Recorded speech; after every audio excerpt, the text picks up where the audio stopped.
आज की क्लास का हमारा पहला प्रश्न है।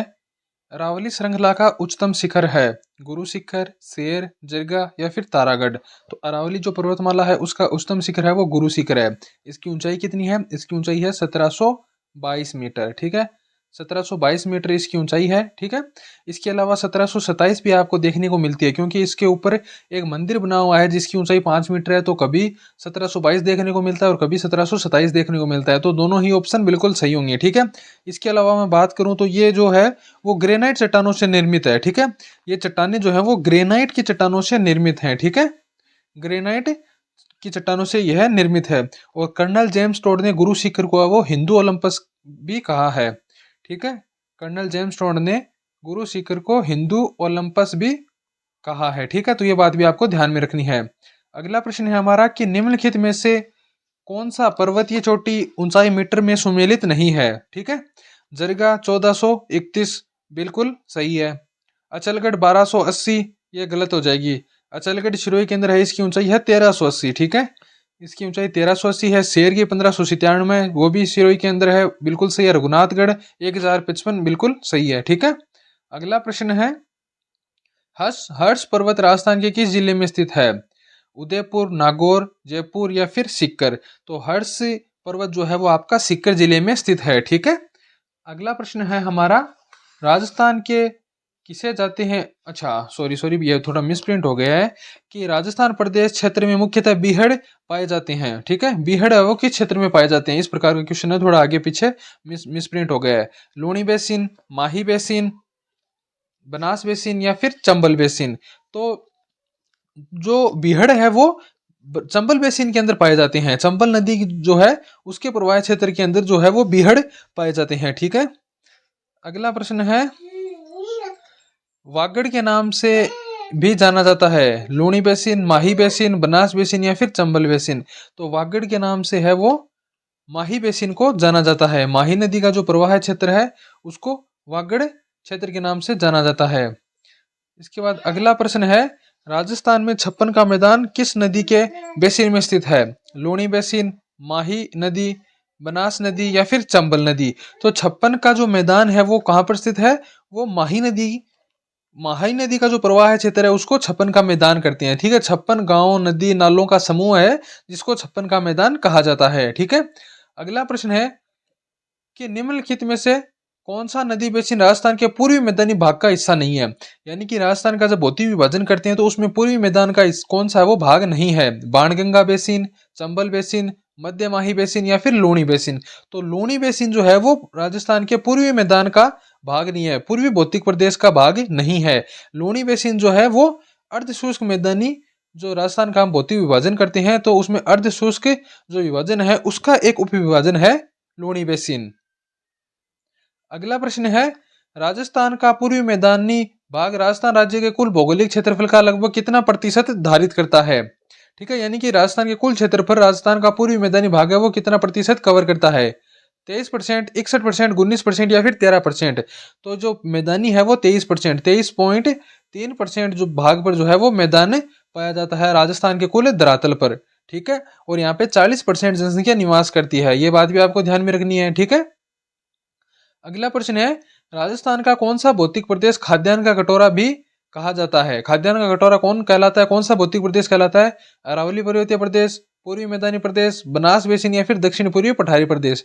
तो पूर्वी मैदानी प्रदेश को जो है वो खाद्यान्न का कटोरा कहा जाता है। खाद्यान्न का कटोरा इसलिए कहा जाता है क्योंकि यहाँ पे सबसे ज्यादा वो खाद्यान्न की फसलों का उत्पादन किया जाता है। ठीक है, और जो पूर्वी मैदानी प्रदेश है वो क्षेत्रफल के 23.3% भाग पर है और जनसंख्या का 40% यहाँ पे निवास करता है। ठीक है, अगला प्रश्न है कि छप्पन का मैदान स्थित है प्रतापगढ़ और बांसवाड़ा के बीच, बांसवाड़ा और कुशलगढ़ के बीच, बांसवाड़ा और डूंगरपुर के बीच, चित्तौड़गढ़ और प्रतापगढ़ के बीच। तो छप्पन का जो मैदान है वो माही नदी के प्रवाह क्षेत्र प्रतापगढ़ और बांसवाड़ा में माही नदी के प्रवाह क्षेत्र को छप्पन का मैदान कहा जाता है। ठीक है, तो छप्पन का मैदान जो है वो प्रतापगढ़ और बांसवाड़ा के मध्य स्थित है।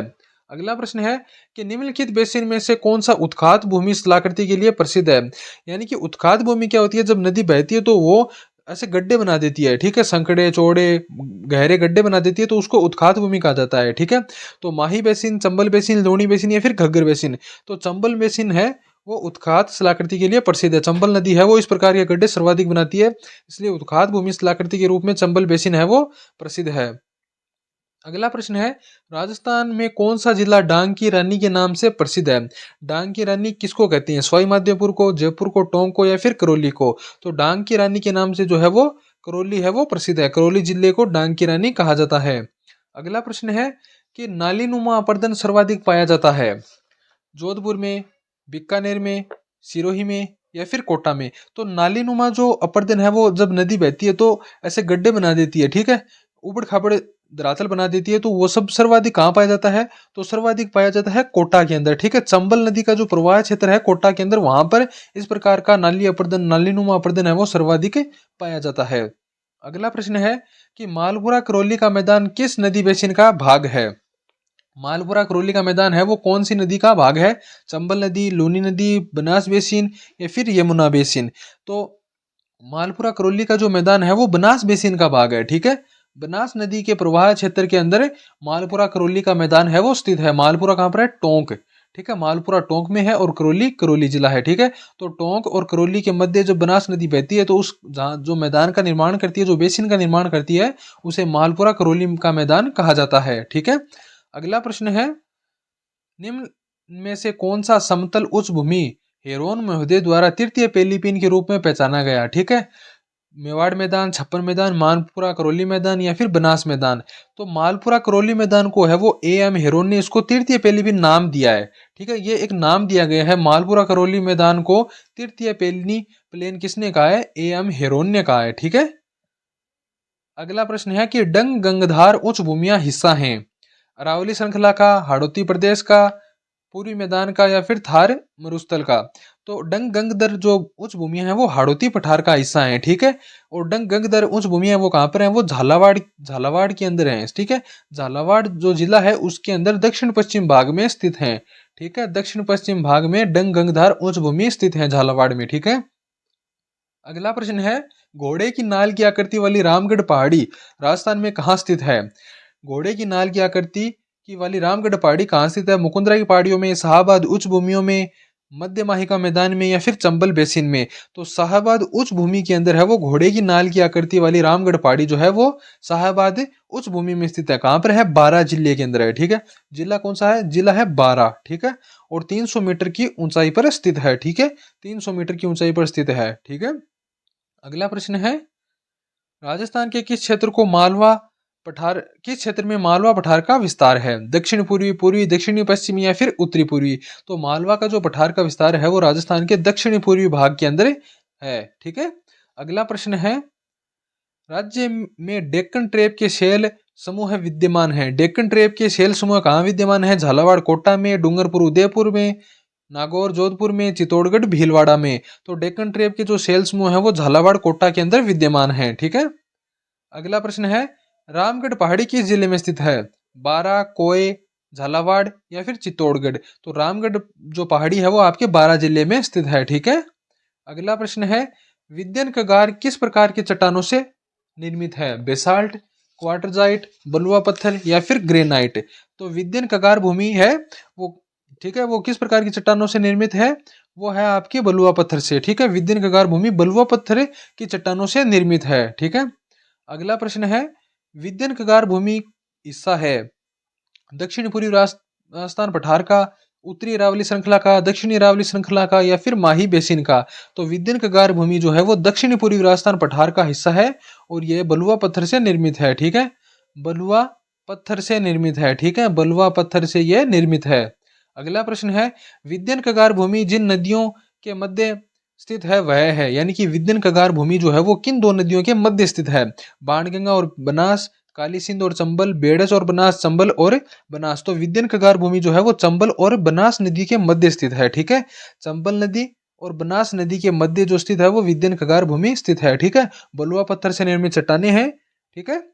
अगला प्रश्न है, राजस्थान की मुकुंदरा पहाड़ियां हिस्सा हैं सतपुड़ा की पहाड़ियों का, विद्यन की पहाड़ियों का, मैदान का या फिर अरावली की पहाड़ियों का? तो जो मुकुंदरा की पहाड़ियां जो राजस्थान के दक्षिण पूर्वी पठार का हिस्सा है वो किसका हिस्सा है? वो विद्यन की पहाड़ियां हैं। अरावली पर, अरावली के भाग नहीं है वो, विद्यन जो पर्वत श्रृंखला है उसका भाग है, ठीक है। अगला प्रश्न है, सॉरी, राजस्थान में वृहद सीमांत भ्रंश फैला है। अब ये वृहद सीमांत भ्रंश क्या है? ये क्या है कि जैसे अरावली पर्वतमाला है और इधर से राजस्थान के दक्षिण में क्या है, दक्षिण के अंदर है विंध्याचल पर्वतमाला। तो इन दोनों का जब जहां मिलन होता है ना, तो उसको वृहद सीमांत भ्रंश बोला जाता है। ठीक है, तो यह राजस्थान में कहाँ फैला है? बूंदी सवाई माधोपुर में, उदयपुर की पहाड़ियों में, अलवर की पहाड़ियों में, या फिर शेखावाटी तोरावाटी की पहाड़ियों में। तो ये जो महान सीमा भ्रंश है वो बूंदी और सवाई माधोपुर की जिले में फैला हुआ है। ठीक है, अगला प्रश्न है, झालावाड़ अवस्थित है बोराट पठार पर, मध्य माही मैदान पर, हाड़ौती पठार पर, या फिर चंबल के बेसिन में? तो झालावाड़ जो जिला है वो आपके हाड़ौती पठार पर स्थित है। ठीक है, तो ये थी हमारी आज की क्लास। मिलती है नेक्स्ट वीडियो में।